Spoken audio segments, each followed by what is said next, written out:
Assalamualaikum dan salam sejahtera. Anda sedang menonton Agenda Awani. Saya Luqman Haris. Baik, baru-baru ini seluruh rakyat Malaysia sudah tentu mendengari berkenaan dengan insiden pembunuhan melibatkan remaja berusia 17 tahun di Meru, Perak yang kini dalam proses perundangan di mahkamah dan mencuri perhatian seluruh rakyat Malaysia.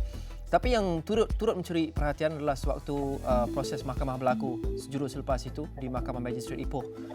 Difahamkan media berdepan dengan sedikit halangan untuk membuat liputan dan didakwa ada wujud double standard ataupun layanan dui standard kerana tertuduh adalah pegawai polis berpangkat tinggi. Ini bukan sahaja membangkitkan persoalan berkenaan dengan jenayah itu, tetapi juga membangkitkan persoalan berkenaan dengan accountability agensi penguatkuasaan bukan sahaja polis di Malaysia.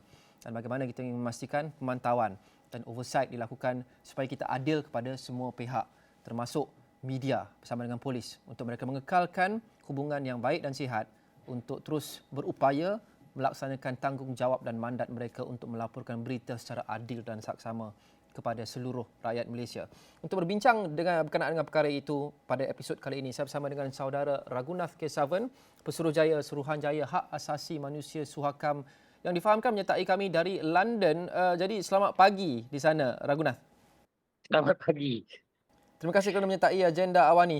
Pertama sekali, untuk kita wajar membincangkan perkara ini, Ragunath, tetapi kita juga perlu berlaku adil kepada pihak polis yang sudah pun memberikan penjelasan tempoh hari selepas berdepan dengan kecaman bahawa ada layanan double standard kerana suspek dikatakan pegawai polis.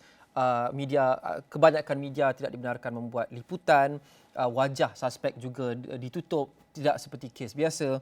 Tetapi timbalan Ketua Polis Perak mengatakan bahawa itu adalah sebahagian daripada kawalan ketat di mahkamah untuk menjaga keselamatan. Saya ingin mendapatkan respon Ragunath terlebih dahulu kepada justifikasi itu, Ragunath. So dari segi SOP untuk membawa orang kena tuduh ke mahkamah misalnya, fokus dan objektif utama pihak polis adalah untuk keselamatan kesemua pihak yang terlibat, iaitu mangsa, keluarga mangsa, orang yang kena tuduh. Paling utama adalah supaya perjalanan prosiding mahkamah berlandaskan undang-undang dan prosedur yang sedia ada boleh berjalan dengan lancar. Jadi tidak ada standard SOP terpulang kepada keadaan pada masa tersebut di mahkamah. Misalnya kalau kita ambil kes-kes lain yang high profile seperti kes Datuk Seri Najib, kawalan amat ketat juga. Proses untuk masuk ke mahkamah amat ketat. Security di keliling mahkamah pun diperketatkan. Jadi prosedur standard tidak ada. Tetapi apa yang berita dari yang kita ambil dengan baik adalah dari respon daripada pihak polis untuk memberi penerangan dan pencerahan apa yang berlaku. Dari segi proses dan prosedur, pada saya lah, I don't think ada apa pelanggaran proses ke dan sebagainya. Proses tu amalan biasa. Mungkin ada sedikit kalau bertutup muka dan sebagainya, pernah jadi juga sebelum ini. Bukannya first case in Malaysia ke sebagainya. Kalau kita lihat balik kepada banyak kes yang berlaku high profile, memang proses tu ada untuk melindungi semua pihak. Jadi mungkin dari segi keselamatan itu jelas, termasuk pegawai polis yang lebih ramai dan penutupan wajah dan sebagainya. Tetapi ada juga pengamal media yang mempersoalkan mengapa mereka tidak dibenarkan membuat liputan dan bagaimana itu berkaitan dengan kawalan keselamatan yang lebih ketat. So dari segi akses untuk wartawan dan sebagainya, saya tak tahu apa yang berlaku pada hari tersebut.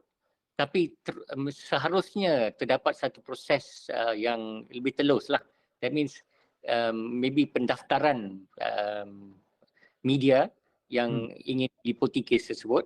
Kita harus ingat juga bahawa kes ni disebut di Mahkamah Magistrate. Biasanya kalau Mahkamah Magistrate ni lebih kecil daripada Mahkamah Tinggi. Jadi orang ramai yang boleh akses kepada mahkamah juga terhad. Kalau kita lihat dari segi penampungan orang ramai atau orang awam dalam mahkamah. Jadi mungkin perlu diperketatkan proses melalui pendaftaran wartawan dan sebagainya. Dan supaya akses adalah lebih, mungkin ada proceeding boleh dibuat dari segi litupan kamera. televised proceeding untuk mahkamah dan sebagainya. Macam kes Datuk Seri Najib, oleh kerana ramai wartawan yang nak mengikut kes tersebut, dia ada proses di mana ada recording di secara live dibuat dan mereka boleh berada di dalam sebuah bilik asing untuk mengikuti prosedur. Baik. Sudah tentu Ragunath, ini membawa juga kepada persoalan yang lebih besar, iaitu bagaimana agensi-agensi ataupun organisasi yang besar seperti media, penguatkuasaan dan polis bekerjasama untuk berkhidmat kepada rakyat dan juga kepercayaan terhadap institusi. Dan kita lihat sejak kebelakangan ini, sejak beberapa tahun yang lepas, kepercayaan terhadap institusi-institusi utama semakin merosot, termasuk media, termasuk kerajaan dan juga mungkin polis. Jadi untuk kita bincang berkenaan dengan ini, pertama sekali saya mau tanya kepada Ragunath, secara umumnya bagaimana persepsi rakyat terhadap institusi polis di negara kita sekarang? Secara keseluruhan, keyakinan tu masih ada. Saya rasa tidak ada breakdown in confidence in the police dan sebagainya. Proses, kita harus ingat bahawa institusi polis adalah frontline dalam menjalankan tugas keselamatan negara, keselamatan rakyat, membenteras jenayah dan sebagainya. Dan tanggungjawab amat berat sekali. Jadi dalam menjalankan tanggungjawab, adakah boleh mendapat proses perlu sedikit ketelusan lah, improve transparency proses, improve accountability proses dan sebagainya. Jadi apa yang perlu ingat adalah dalam lebih kurang 10 tahun yang lepas ini, social media memainkan peranan yang amat penting. Recording dan sebagainya, immediate recording. Kita ada, everyone has a mobile phone. Yeah. Kalau berlaku apa yang berlaku, terus direkod dan dimuat naik ke social media. Jadi proses untuk menerangkan apa yang berlaku harus dipertingkatkan. That means lebih banyak engagement dengan rakyat melalui social media, seperti bagaimana dalam kes yang Cik Lokman terangkan tadi, kes di Ipoh. Apabila terdapat kritikan dan tomahan, Ketua Polis Perak, Negeri Perak telah keluar membuat statement. Itu satu langkah yang baiklah. Tapi apa yang saya ingin menyatakan adalah perlu lebih banyak interaksi dengan rakyat melalui social media, menerangkan tanggungjawab, menyatakan apa yang perlu dibuat dan lebih banyak dialog perlu diadakan. Kalau dari segi institusi polis, banyak training telah dilakukan untuk proses hak asasi manusia, memahami apakah hak asasi manusia, macam mana kita perlu untuk menjalankan tugas dengan mengambil kira bahawa perlu sensitif kepada hak asasi rakyat, especially apabila terdapat penahanan, penangkapan dan detention lah. Perlu, amat-amat perlu. Adakah Ragunath juga menganggap bahawa walaupun bukan secara rasmi ini adalah hak asasi setahu saya, tetapi pada persepsi dan tanggapan dan pendapat Ragunath, keupayaan kepada untuk orang awam mendapatkan maklumat yang relevan kepada mereka termasuk berkenaan dengan kes-kes begini, adakah Ragunath melihat itu juga hak atau hak asasi rakyat khasnya di Malaysia? Kalau kita lihat pada kes remaja yang telah meninggal dunia akibat daripada kemalangan, respons dari pihak-pihak yang terlibat dalam penyiasatan, pendakwaan cukup baiklah. Mungkin rakyat tak faham proses di mana pengadilan ataupun proses keadilan jenayah boleh berlaku. Prosesnya adalah mereka akan dibawa, seorang yang dituduh di bawah kanun jenayah, kalau kes bunuh misalnya, perlu dibawa ke mahkamah magistrate dulu. Pengakuan tidak boleh diambil di situ, kes akan dipindah ke mahkamah tinggi, baru pengakuan boleh diambil dan proses proceeding akan berjalan dari situlah. Jadi penerangan jelas lebih perlu dibuat dan apa yang PDRM harus buat adalah meningkatkan lagi social media engagement, mempertingkatkan penerangan berkenaan tugas-tugas mereka dan explain kepada rakyat ini adalah proses di mana ia akan berlaku. Dan amat peka atau sensitif kepada apa yang berlaku dengan social media.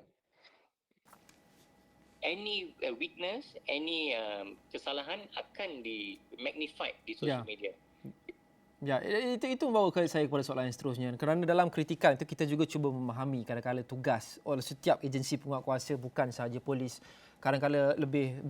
Selalunya lebih sukar dilakukan berbanding yang kita anggap atau kita jangkakan.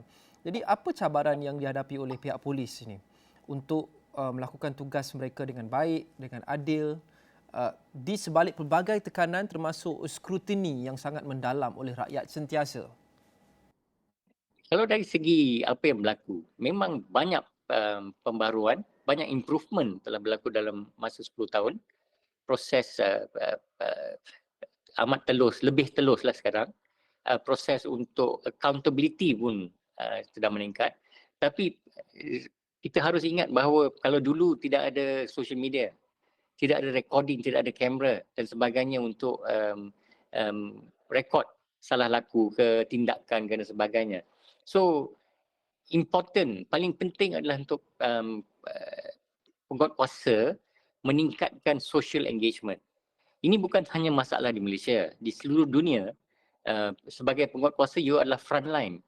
Jadi masalah yang utama adalah untuk mendapatkan confidence rakyat. Dan kita harus ingat bahawa pihak penguasa, especially polis, banyak juga boleh membuat pembaikan, improvement dari segi penahanan orang yang dikatakan telah melakukan kesalahan, dari segi penyiasatan, dari segi disiplin, especially dari isu corruption, rasuah, misconduct dan sebagainya perlu dipertingkatkan. Dan pada saya, apabila tindakan diambil, perlu diberitahu kepada rakyat bahawa kami telah mengambil tindakan terhadap beberapa anggota dan kaki tangan yang telah membuat kesalahan atau salah laku. Jadi engagement dengan social media itu amat penting.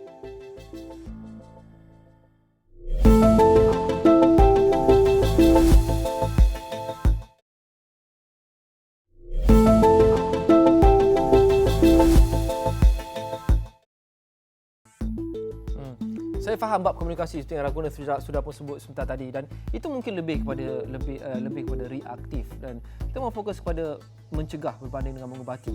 Jadi untuk itu saya rasa kita balik kepada pemantauan, accountability dan juga oversight. Yang juga penting seperti mana komunikasi di media sosial oleh agensi-agensi berkaitan seperti pihak polis. Bagaimana kita menambah baik pemantauan accountability terhadap bukan sahaja PDRM tapi semua agensi penguatkuasa, semua badan di Malaysia ini? So, satu cadangan yang telah dibincang beberapa tahun dah sekarang, IPCMC. Satu suruhanjaya bebas untuk memantau, untuk mengambil tindakan dan proses disiplin dan sebagainya adalah di bawah kuasa IPCMC. Satu komisen suruhanjaya untuk menyiasat salah laku anggota enforcement agencies lah. Itu satu perkara yang pihak Suhakam masih advocate lah untuk mendapatkan satu suruhanjaya yang bebas, yang boleh mendapat kepercayaan rakyat, yang bukan internal investigation misalnya, satu proses investigation untuk kalau ada mana-mana salah laku, tindakan boleh diambil melalui satu suruhanjaya bebas untuk semua enforcement agency. Itu amat penting. Apa yang Suhakam jangka akan menjadi halangan utama untuk merealisasikan sasaran ini yang seperti Raguna sebut tadi sudah pun diketengahkan, dicadangkan sejak sekian lama tapi masih lagi belum menjadi realiti? Jadi cabaran utama adalah dari pihak polis internally lah. Mereka menganggap bahawa ini adalah satu interference dalam menjalankan tugas mereka. Jadi perlu lebih banyak dialog untuk mendapatkan satu kesefahaman di antara pihak polis dan juga orang awam dan pemegang taruh yang lain untuk mendapatkan satu proses penerimaan satu institusi yang boleh dianggap yang bebas dan di mana rakyat mendapat confidence lah. Kalau institusi tersebut tidak mendapat confidence dari rakyat, susah untuk menangani proses ini. Selain internally polis, apa yang Ragunas ataupun Suhaka menjangkakan menjadi halangan utama? Kita sering bincang berkenaan dengan pelbagai langkah reformasi merentasi pelbagai sektor dan bidang menjadi perlahan atau malah dihalang oleh kerana kekurangan kemahuan politik, political will. Adakah ini juga satu faktor dalam merealisasikan oversight board untuk polis?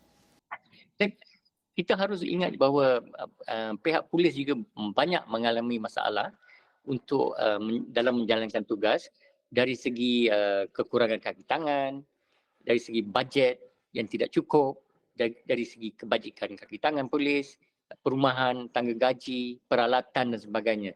Untuk menjalankan penyiasatan yang rapi, yang mendalam dari segi commercial crime misalnya. Perlu ada specialist, accountants, economist dan sebagainya untuk membantu pihak polis dalam penyiasatan. Itu satu perkara yang amat penting. Resources. Resources perlu dipertingkatkan. Kedua, perlu lebih banyak training dari segi menjalankan tugas dan kewajipan enforcement agencies. Dan juga lebih penting adalah untuk mendapatkan confidence rakyat. Perlu lebih banyak projek ataupun kempen bersama rakyat perlu diadakan.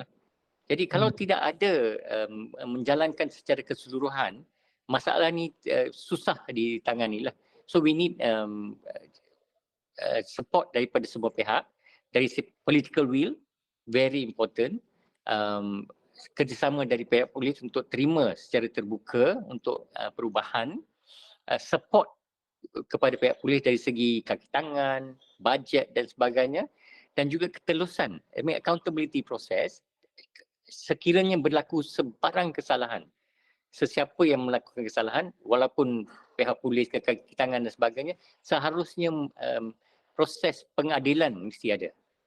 So kalau kita lihat balik pada kes yang berlaku di Perak, tomahan dan kritikan adalah yang pertama, perspektif rakyat kata, oh ini kaki tangan polis yang kanan, sudah tentu kes ini akan ditutup dan tidak akan dibawa ke pengadilan jenayah misalnya.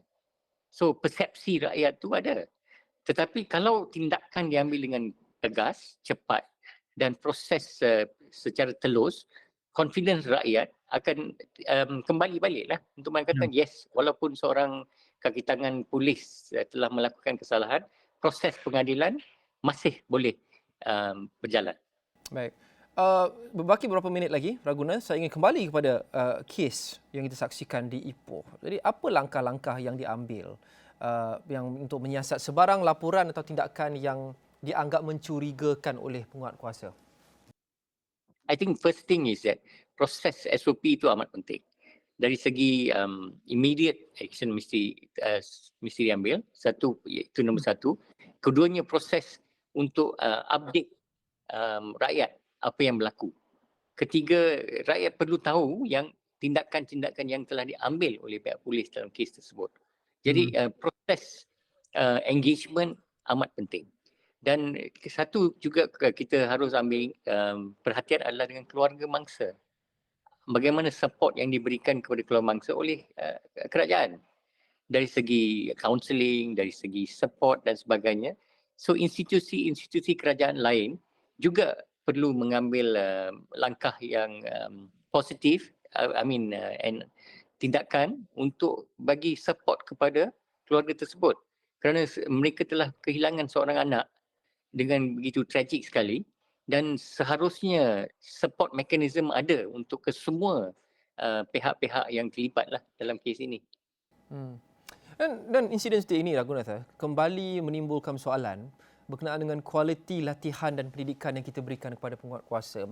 Bagaimana kita meningkatkan keberkesanan latihan dan pendidikan yang sedia ada yang kita berikan kepada agensi penguatkuasa untuk memastikan mereka mengekalkan standard akhlak dan profesionalisme semasa mereka melakukan tugas? Pada saya secara keseluruhan, it's very good disiplin dalam PDRM secara keseluruhan.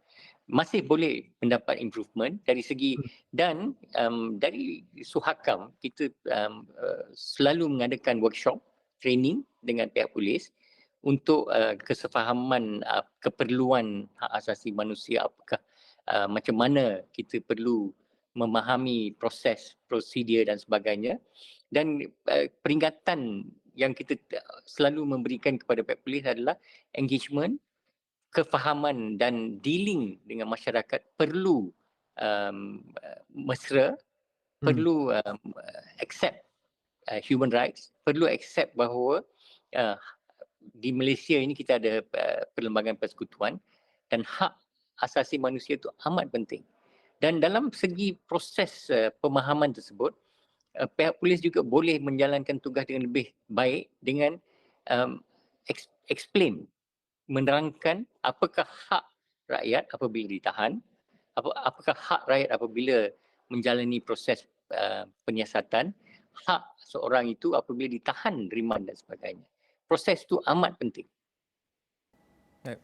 Saya mahu akhiri dengan gambaran besar, Ragunath. Kita melihat dan kita membincangkan berkenaan dengan reformasi institusi. Walaupun kita dasari perbincangan ini pada insiden yang berlaku di Ipoh, tetapi ia memberikan kita gambaran berkenaan dengan situasi yang lebih besar, perbincangan yang lebih besar. Iaitu kerajaan ini sering menjadikan reformasi institusi sebagai salah satu tunjang utama mereka.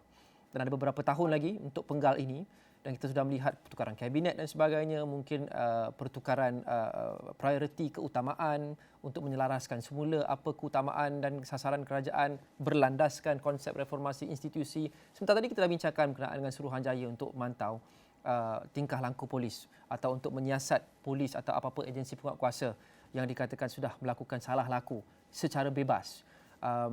Selain itu, apa lagi langkah-langkah reformasi besar yang Suhakam optimistik akan dapat dilihat dan dapat direalisasikan oleh kerajaan ini dalam penggal ini, Ragunath?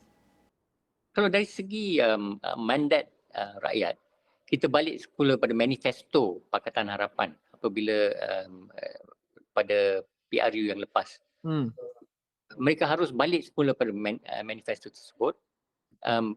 Proses reformasi institusi itu amat penting. Membenteras rasuah perlu dipertingkatkan, PDRM perlu diberi lebih banyak bajet dan objektif MECC, SPRM dan sebagainya perlu dipertingkatkan untuk lebih telus dalam penyiasatan. So boleh terdapat macam mana proses untuk reform dari segi reporting. Pada masa ini SPRM misalnya secara indirect, direct report kepada Perdana Menteri di bawah jabatan Perdana Menteri. So apa yang perlu buat adalah satu proses yang bebas, mungkin report kepada Parlimen. At least lebih banyak proses atau lebih telus lah daripada appointment of senior officers within these enforcement agencies.